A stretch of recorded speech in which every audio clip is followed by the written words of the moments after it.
Good morning, everyone. This is Jeffy Kennedy, author of fantasy romance and romantic fantasy. I'm here with my first cup of coffee and with a cat. If you're on video, you may have seen the tail go by, and here he is. He jumped up on my desk right as the camera was going live. Jackson, say hello to everybody. I don't know why he thinks he has to be up here right now, except that he's been very much into loving lately. And so now you get to see his butt because that's how a cat shows their love. Now, you gonna sit there? Okay, you sit right there. He's sitting off to the side now. You want to see? I left my office door open because David's taking a bath. Here we go. Now we can have first cup of coffee with a cat. Yeah, cats don't like coffee. So today is Tuesday, March 29th. Hope you all are doing well. It's a rainy Tuesday here in Santa Fe. I don't know if Jackson's thinking that maybe he wants to go out already. You want me to leave him in the photo range? There we go. You can see the back of his head. Yeah, sorry, I'm thoroughly distracted by the cat visit. That's what I get for leaving my door open. So let's see. Yeah, week's going well for me so far. Hope it's going well for you. I did get my 2,000 words yesterday. It's interesting. It's much easier to get them on Monday after a couple days of rest, and then harder towards the end of the week. So we'll have to see if it's 2,000 a day really sustainable. I sure hope it is because I don't want to slow down more than that. But I do have to abide by my own advice, right? Find out what your process is and own it. Oh, there he goes, going on his merry way. So that was a special day, though. Doesn't that mean something? The cat comes to visit you. So, probably not in a household where you have lots of cats that come and visit you all the time.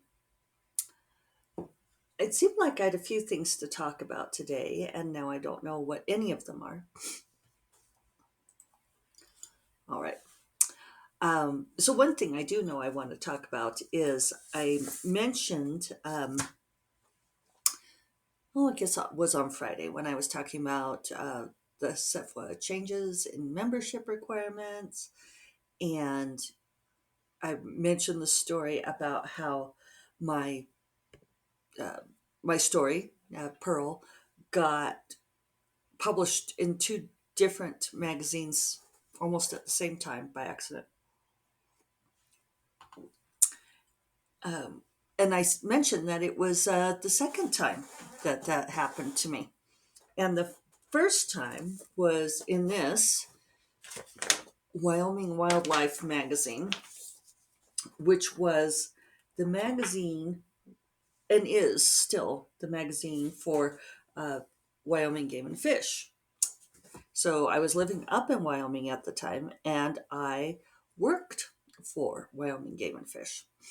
I was working in the lab there as I was finishing my master's degree because I was cutting bait, getting my master's, and going to become a writer. So I'd started writing essays, but still had to finish writing my master's thesis.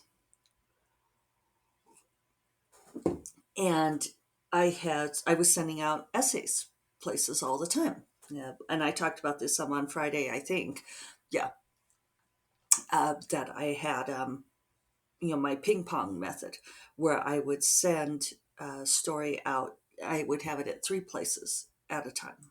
Which, looking back on it, I'm really proud of myself that I did that. Um, it was a good way to do it by treating it like ping pong. As soon as a rejection comes in, you send out another. You de-emphasize the importance of a rejection. All a rejection is notice that you need to send it out somewhere else. Um, I've never been able to subscribe to what seems to me overly perky advice Like when people say every rejection you get puts you that much closer to publication.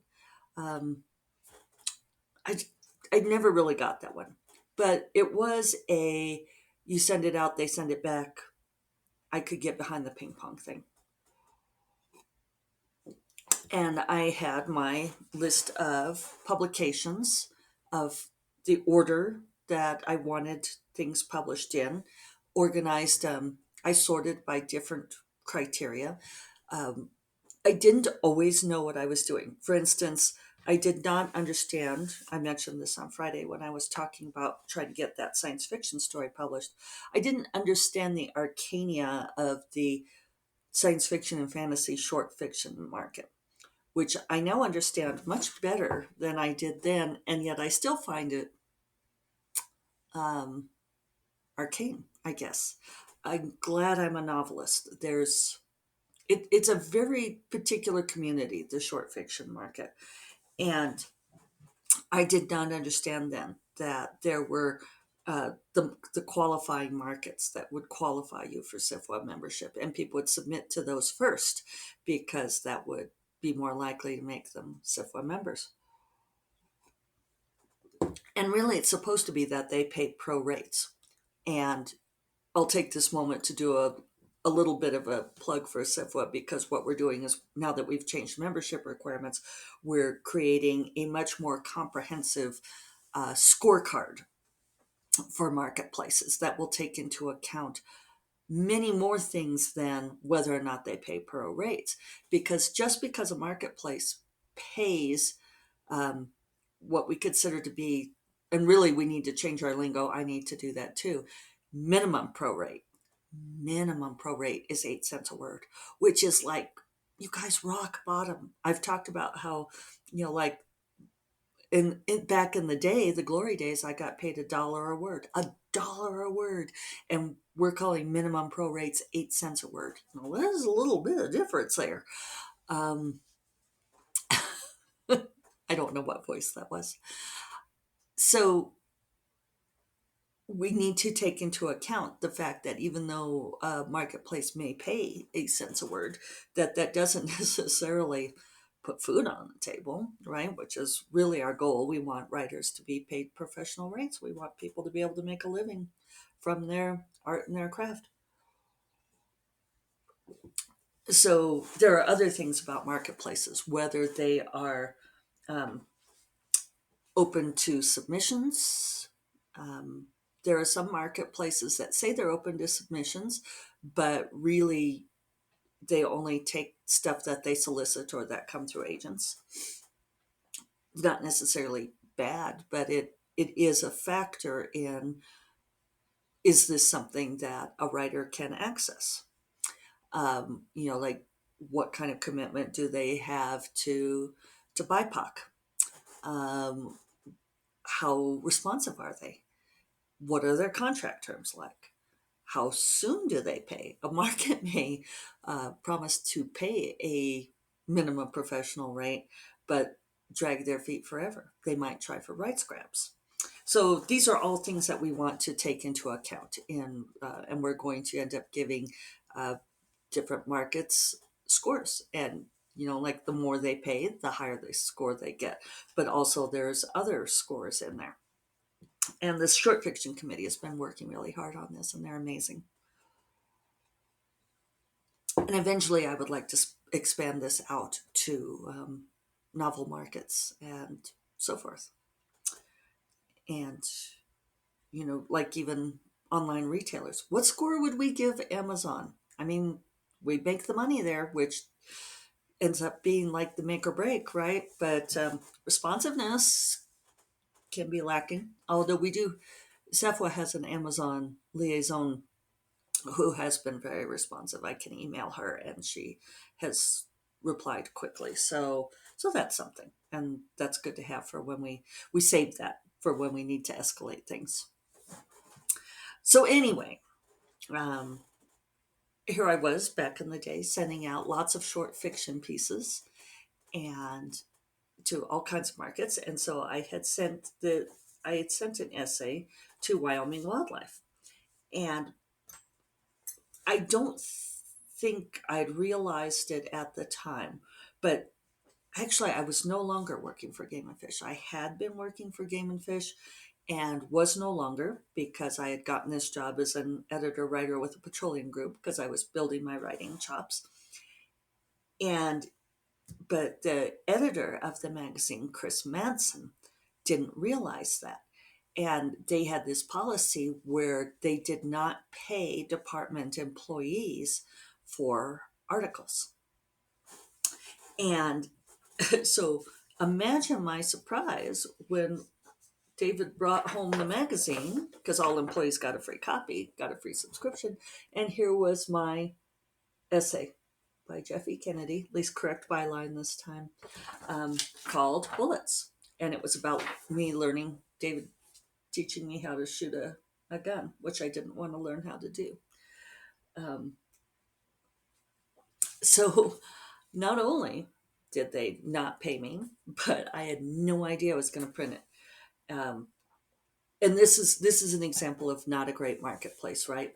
Because and this happens sometimes, magazines just they edit your story and they don't tell you anything about it. So I ended up having to go to like the higher ups in Game and Fish and be like, basically they stole my story, and Chris Madsen had to apologize and pay me. I did get paid. I don't remember what I got paid. It may have been $1 a word because I was bringing out like all of the industry guns. They're, fighting for those rights even then, right? Um, and part of the concession, part of the, to make it up to me, which I thought was funny. So there was this guy who was, his name was John Kennedy, no relation unless it's like way, way back, was, I don't remember what his title was, but he was one of the higher ups in the agency. Part of it was, as he said, that they would agree to publish like 2 more essays from me to make up for this. And so all I had to do was like send the ideas to Chris Manson, who was like really pissed that he got called out on the carpet for doing this. It was a shitty thing to do. He should have never done it in the first place, but he was really mad to get caught and that he'd made the mistake. I think he thought I was an employee, so he could just publish it and do whatever the hell he wanted. So you are all storytellers, I assume, or you would not be story readers. You would not be listening to this podcast. I bet you can guess where this story is going.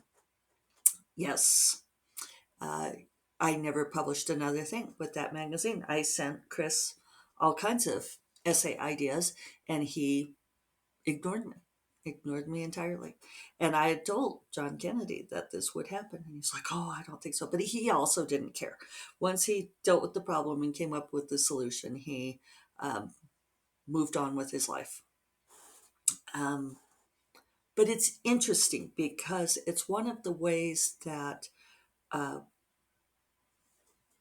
publishing, I'm trying to think of the analogy for this though, but like every industry takes advantage of the creators as much as they can, right?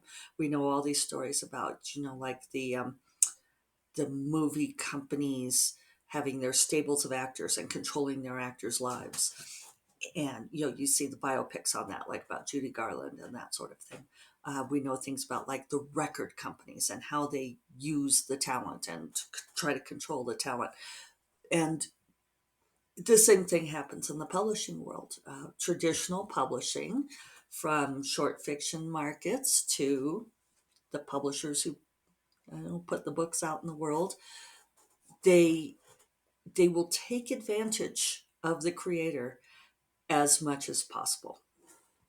And it's not always malicious. And in fact, I think a lot of them would protest me saying this, and I may get protests about this because they will say no, that they love their writers, they love their creators. Without their creators, they wouldn't have content, and they understand this and they know this.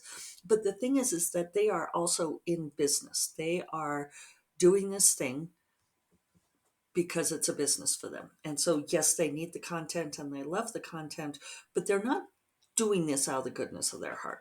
Now, I will caveat this that there are some short fiction markets in particular that, and even some small presses that are doing it out of the goodness of their hearts.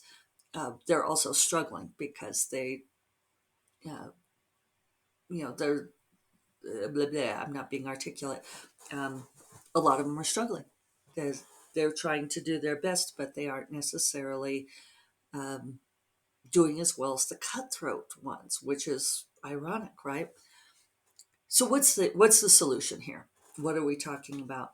Uh, I think it's that being your own champion. That you just have to be ready to fight for yourself.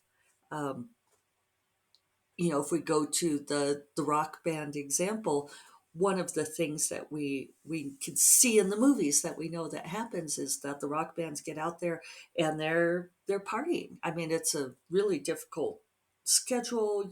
They're going from place to place, and they're clock shifted, and they're partying hard, and they're encouraged to party, and very often they are everything's deducted from what they're making.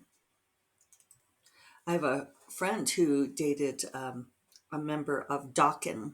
Remember them back in the day?